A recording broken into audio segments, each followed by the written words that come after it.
Today, the story in Algeria is about a girl they call the doll. Why the doll?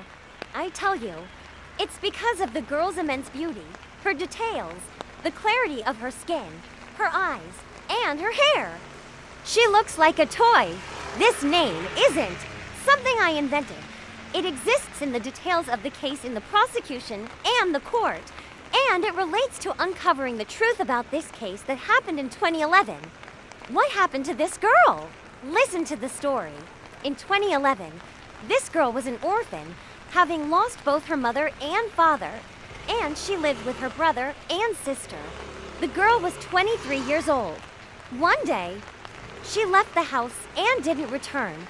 Her brother, Samir, noticed that his sister was missing.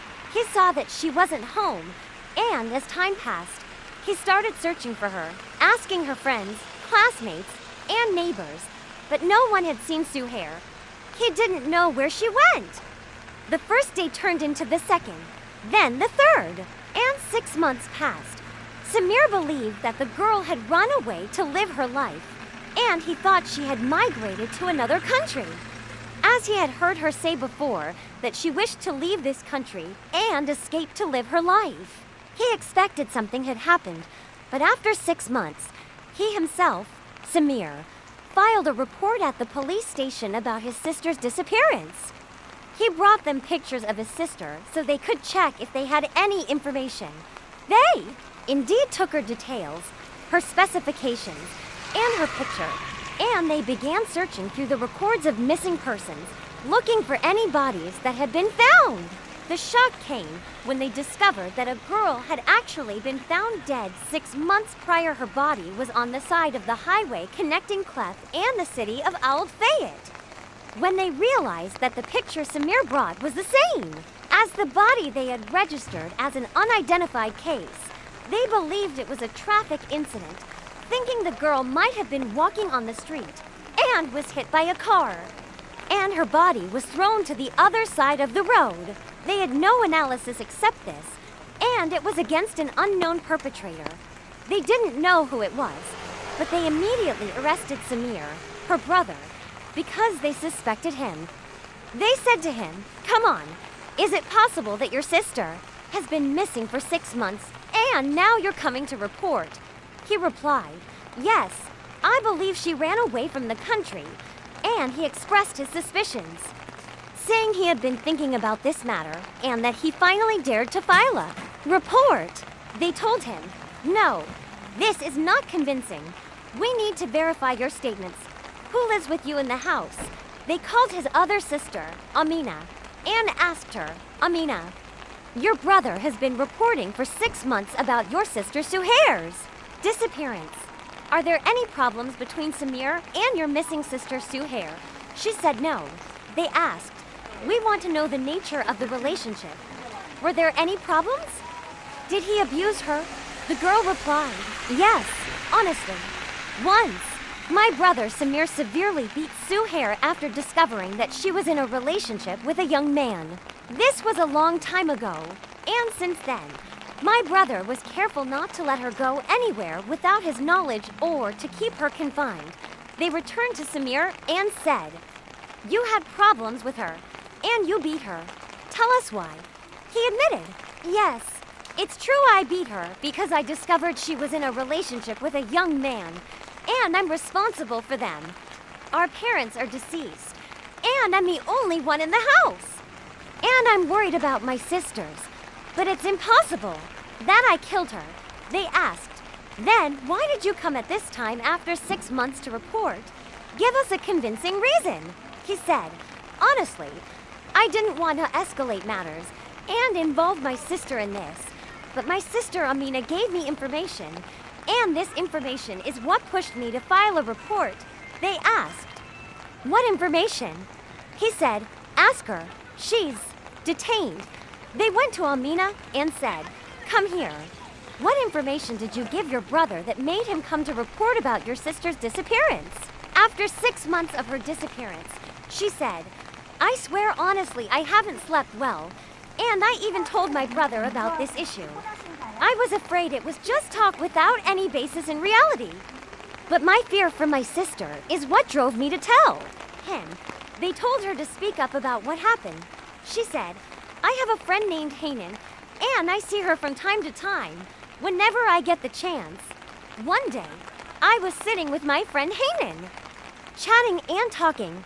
So Hanan told me, honestly, there was a time when I was talking to my boyfriend, Hanan, who is now talking, said, I was talking to my boyfriend named Amin. Amin is a troubled guy who uses drugs and gets into trouble, but Hanan is really attached to him. She said, once I asked him what type of girls he likes, what kind of girl he finds attractive.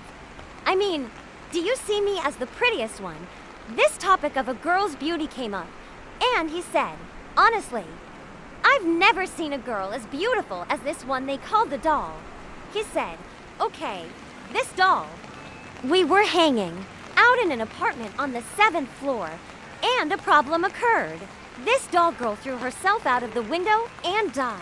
She fell to the ground and died. We got into trouble and were scared. So my friends moved her body in a truck meant for transporting debris or construction waste so that no one would suspect them. They threw her inside the truck and dumped the body on one of the remote roads. This was a long time ago, he said, but the girl really looked like a doll. I told Amina. When I heard Hanan talk about a girl named the doll who threw herself, and this was 6 months ago, I started to get scared and think maybe this is my sister Suhair, because they used to call Suhair the doll, especially her boyfriend. Oh, it turned out that Suhair's boyfriend was the first to hit her when he found out she was involved with a guy who called her the doll, and this nickname spread. She said, my sister has been missing for 6 months. Hanan also told me that this girl her friend is talking about is called the doll. I started to doubt the situation and was hesitant to speak, but then I confided in my brother about it. I said maybe this girl is our sister. I'm not sure. He said, is it possible that from one to her boyfriend, and from her boyfriend to her friend, and from her friend we discovered that she could be our sister? Look at the coincidence. I said, please, you should go file a report at the police station and let them investigate. He said, I actually went and filed a report. Maybe you can reach the truth. He was shocked. They brought him a picture, and they said, yes, we actually found someone who looks like the one in the picture because they photographed the body. And it matches the girl in the picture. They went through the catalog of photos taken by the forensic evidence, and it matched. He saw her and recognized her. He said, yes, this is my sister, the one who was dumped on the side of the road. They said it was a traffic accident, like someone hit her. Why?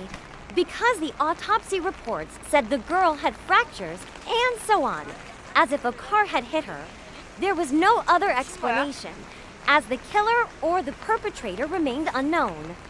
They immediately arrested Hanan, Amina's friend.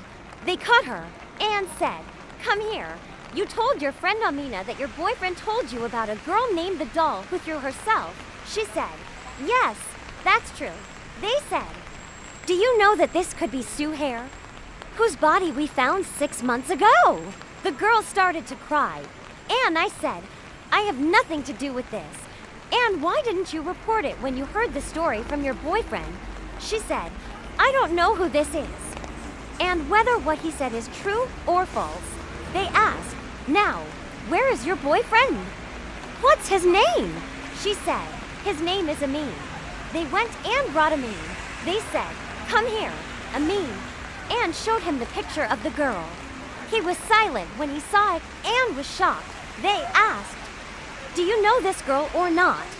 He said, no, we know this girl who threw herself in the apartment where you were hanging out. The boy stopped drinking and said, yes, that's right. They said, so who killed her? How did she die? How did she throw herself? Explain to us what happened. He said, we were hanging out, and her boyfriend, whose name is Yasin, brought her to our apartment. And then the girl threw herself, and the one who pushed her was Yasin. They asked, "Who is Yasin? Give us his details." They went and arrested Yasin. They said, "Come here, Yasin. The girl has been dead for 6 months, and you were with her. What happened? Speak up. Don't let us wrongfully accuse you." He said, "Indeed, she is my friend, but it's impossible for me to kill her. I love her." They asked, "Then who killed her?" He said, "The one who killed her is Amir." They asked, "Who is Amir?" He said, "Amir is my friend, and he was with us that night." The story goes that Suhair decided to run away from home, so she called her boyfriend Yasin and said, "Come. I'm in the street at this location, and I'm running away from my brother." He said, "Okay, Yasin is coming to you." He called one of her friends named Amir. Amir has a taxi that he uses for driving and also for drug trafficking as a cover. He said, "Okay, I'm coming to you now." So Yasin went and picked up Suhair from where she was, and they rented an apartment in one of the buildings for the girl to settle in until they figured out what to do. They said, "Let's throw a party and bring drugs and so on." And this apartment was on the 7th floor. So these 3 young men, Yasin, Amir, and Amin, a friend of Hanan, went up. So there were 4 of them, 3 young men and a girl. Of course, whoever is asked at the moment who will confess, it is Yasin, the friend or lover of the murdered Suhair, who says, "I told them I would go down to buy you some supplies and food and come back." He said, "I went to buy them, and on my way back, as soon as I climbed the stairs, I heard a thud when I reached the apartment. The world was upside down." They said that Suhair threw herself out of the window, the balcony window. So I went down immediately and saw her on the ground, lifeless. We were scared and agreed to move her in a truck that transports corpses and throw the body away so we wouldn't get involved. The one who killed her was Amir, the one I left in the apartment with Suhair. They said, "Where is Amir now?" They searched everywhere. Amir was inside the country, meaning he wasn't traveling, but he wasn't found until they discovered he was imprisoned. They arrested him at one of the checkpoints on drug trafficking charges and sentenced him to prison. After a few years, they found him in prison and called him in for questioning. Amir is now the suspect in Suhair's murder. Amir told them the same thing Yasin, Suhair's lover, told you. Except for a small detail, they said, "No, what is not true?" He said that he was the one who handed her over to us. He is her lover, but in reality, he was exploiting her and brought her to us, lost her to us in exchange for us giving him drugs and money, and that he would hand her over to us that night so we could assault her. So he indeed handed her over to us while we were sitting in the apartment. He asked for permission, saying, "I'm going to buy you supplies so we can enjoy ourselves with her." When he went down, my friend Amin and I tried to approach her, but she refused.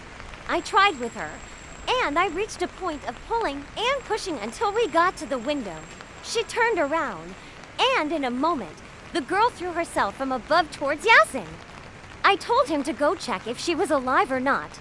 When he went down, he found her dead, and that's what happened. We moved the body and threw it on the main road, and from that day on, no one spoke, and no one knew that we had a relationship with her. Here, the story and the case were fully revealed. To make a long story short, the case was referred to court, and Amir was sentenced to 20 years in prison, in addition to the years he was already serving, and he was already in prison. Yasin, Suhair's lover, was sentenced to 5 years in prison, and his friend Amin was sentenced to 3 years in prison. And that was the end of our arrogance. Goodbye.